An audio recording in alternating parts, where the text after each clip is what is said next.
welcome back to my YouTube channel. I am T. Lees and thank y'all for tuning into yet another video. Y'all, I am excited. Today we are unboxing my new camera. I just got it, y'all. I literally left work and I got it. So y'all bear with me if I look crazy because I did not prep. I just left work, grabbed my camera, and came here to be able to unbox it with you all. So I'm excited about that. You know, people who are smaller YouTubers like myself always get questioned like, why would you buy a camera? Why invest money in a camera? Why don't you let YouTube start making more money for you? Or why don't you start getting a larger following and then you go ahead and you invest in camera and equipment? Well, this was a personal decision for me, and I think that everyone, you know, has the ability to make a decision for themselves. If you are a smaller YouTuber and you're tired of using your phone and you want to invest in a camera, do it. And if you're someone who wants to start to see more of the fruits of your labor and you want to wait and then invest, do it. For me, I did invest in a camera right away. I started my YouTube channel a year ago and I wanted a camera right away, but I said, you know what, let me just wait. And I've been using my iPhone. I actually was using an iPhone X, and then I've been using my iPhone 12 Pro Max to record my videos, and it's been great. But there's a part of me who has a vision for my brand, and this goes beyond YouTube. There are things that I want for me that I really want to invest in it. I want to show myself that I'm serious and I want to obtain all of the things that I'm dreaming of. So with that being said, you gotta put some, you know, muscle behind your hustle.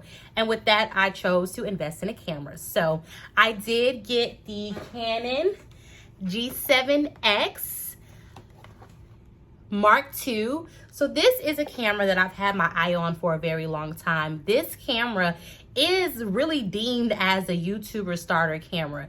It is a good camera for vlogging and it's a decent enough camera for shooting videos. So for someone like me who wanted a camera, but again, being mindful of where do I want to put my money, I didn't go out there and get $1,000, $2,000 camera.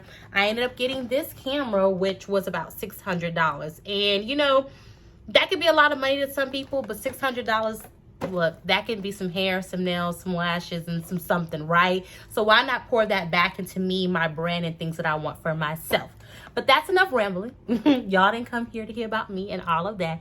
Y'all came to see this camera. So one thing I'm going to do, I'm going to unbox it. And then after I unbox it, I want to do a comparison between my iPhone 12 Pro Max, which I have been using to film my videos, and also the camera. Because there are a lot of you all who do use your iPhones, whether it's a newer one or an older one, and you want to see what the comparison is. You want to see if it's worth the investment and worth the money.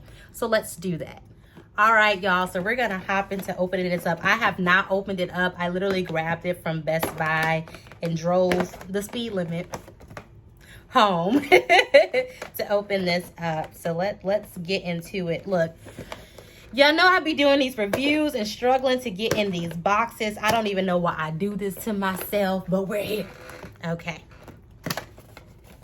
So when you open up the box, of course, you have your paperwork that is going to tell you what type of camera that you have. It talks about your warranty. Some of you all need a warranty. I know I need a warranty. I'm clumsy. This is my first digital camera, so I don't even know what the experience with it is going to be like. So I make sure that I get warranty. And again, just information about your products. So again, this is the Canon. It's the PowerShot G7X Mark II. And again, it is a vlogging / recording camera. So let's go ahead and pull this bad boy out. Here's how it looks inside the box. It should, to my knowledge, come with the camera body. It should come with the charger. It should come with the battery. And it should also come with a rip strap, which I thought is cool for clumsy people like me. Hey y'all, so here is the camera in all of its glory. Look, I told y'all last time that I was gonna get these nails checked out before I did my next video, but sis has been busy. There's a lot going on, so don't judge me. But here is the camera. Its body. I love that it is a smaller camera. I don't have huge hands, and this is going to fit perfectly in my hand as I am recording and vlogging and doing whatever it is that I'm doing with the camera. So one thing that I really enjoyed about this camera is it has the ability for you to be able to see yourself, right? It has, I believe they call it like the mirrorless abilities. And this is going to be really important because for those of you all who record on your phone like me, or maybe just record on other cameras, you know that setting that up can be very hard. You don't know if you're in frame, you don't know if you're autofocus, you don't know what you look like. And I'm not gonna lie, there's been times, because I record with my back camera, there are times where I've had to set a mirror up in front of my phone, or like stop the video and walk around the phone and make sure that I'm in frame.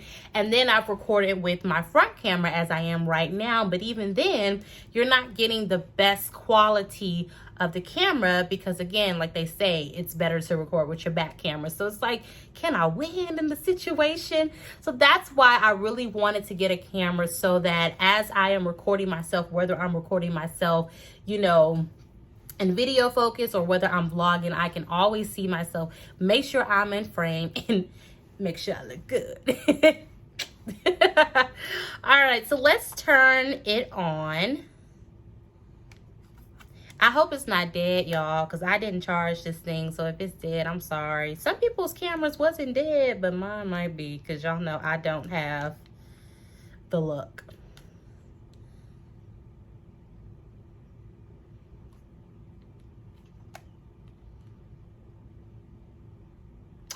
Okay, so my camera is dead. Why does that not surprise me? I'm just one of those people, that's my luck. So what I'm going to do, y'all, is charge up this camera, and then I'll be back with the comparison test. Okay, so besides the body, what else comes in the box is, this is going to be your battery charger right here. I love that this is a rechargeable battery. I explored having a digital camera before. It wasn't mine, but I worked with it, and it had batteries, and batteries are fine, but having to go buy the batteries and the battery strain, it was a lot of work. So I like that, I can recharge it. It also comes with a Canon battery. I have seen on some of the reviews that, even though this camera is great in its own right, the battery life isn't sufficient. So I know that, in working with this camera, I may have to grab another battery, so it can always have a backup battery. But you at least get a starter battery and your main battery in the pack. And then lastly, there is the wrist strap that I was telling you, that you can hook it onto your camera and make sure that even if you're not holding it, it is within your reach. So a SD card does not come in the, the package. So make sure that you do purchase one. I purchased this SanDisk one. I just Googled what was the best, SD card for this particular camera, and this was the one that popped up. It's the Extreme Pro.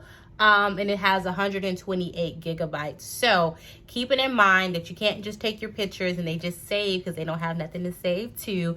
Make sure that before you start to do anything, or before you even leave the store or complete your order, that you grab you a SD card. Okay, y'all, so I am recording on both my new camera and my iPhone 12 Pro Max. So I'll make sure to list which camera is which. And first impressions, one, I will say, I sat in front of the window trying to get natural light on me. I don't typically do that in my videos. I normally have a ring light and some extra lighting, but today I'm just like doing plain old natural light, because I really want you to see both of the cameras and their elements. It's interesting because I adore both cameras, right? I'm looking at myself here and and the Canon G7X, and I'm loving it. I am loving particularly how the color of my hair is really showing through. I feel like on my iPhone, even though my face is giving good lighting, my hair looks a little bit dull, but here on the camera, you are really seeing the burgundy. So the pigmentation is really good. And mind you, I haven't played around with any of the settings. I just put it on record. So this is how I am looking in comparison to my iPhone 12 Pro Max. Then I come here to my iPhone. I'm gonna always love recording on my iPhone, but I think that it just isn't as smooth, and I'm not really loving the color like I'm loving on my camera. Now, mind you, the sun is setting, And with the sun setting, I can see in the Canon that it looks like it's starting to fade. Like you can see the sun setting here on the camera, but I still feel like I'm getting really good natural light here on my iPhone 12 Pro Max. So all in all, it's really based on your preference at this point, what you want and what you desire. Both of the cameras look really good. I'm happy with what I'm seeing here on my camera. I'm loving that I can see myself. I'm loving how my background looks, and this is having played with no setting. But I'm also loving how I'm looking on my phone. I just really feel like the cameras is giving me a better look. And this is in my personal opinion, not because I just spent my money, but I really, really am liking the pigmentation here. All in all, I feel like this was a really good purchase. There are also some elements about this camera that I enjoy. One, the camera is mirrorless. Like I told you, being able to see myself as I'm recording is really going to enhance my recording experience and really make it a lot more easier for me. Also, I do like that it has Wi-Fi capabilities. So if you have a device where you can airdrop, you can be able to send your, your pictures or your recordings straight to your device to be able to edit and upload and do what you need to do. That's always really good, especially if you have different type of computers that don't always have an SD card slot or, a USB capability or however, right? Having that Wi-Fi capability is important. This camera does have flash as well. Flash is always good, depending on what setting you're in and what lighting that you're dealing with. And then also the camera body itself is just really lightweight and easy to hold in my hand. I think I'm really going to enjoy this. Again, this is my first time dealing with a digital camera, so there are a lot of specs that I won't even try to regurgitate to you, but I have done my research enough to know that this is going to be a good purchase for me. And you know what, y'all, when it comes to technology, if it doesn't work, just sell it, get your money back, or find something different. I think that there's this feeling of failure or not making the best decision. You're going to make a lot of bad decisions in life. This is an opportunity for me to explore what all that I can do with my platform, with my channel, and with my brand. And I encourage any of you all who desire to do the same, invest in yourself, whether that's paying a digital graphicer to do stuff for you, whether that's paying a PR person, whether that's paying whatever, or just investing in yourself. Get done what you want to get done for yourself and your brand, and don't let anyone make you feel any type of way about it. Okay, y'all, so that concludes the video. Thank you so much for watching me unbox my new camera. I really hope that this video was helpful more with the comparison of what it looks like from the iPhone 12 Pro Max and what it looks like from the actual camera. So if you like what you've seen, definitely leave a comment below. If you have the camera, definitely let me know how much you like it. Give me some tidbits on how to use it, settings to play around with. And if you just like using your phone, let me know that. I think we're all in this doing it our own ways, y'all, and it's okay. There's no right or wrong way to do it. All that the right way there is to do it is to be consistent and love what you do. And that's what matters at the end of the day. So I look forward to talking to you all in my next video. And as always, thank you for watching.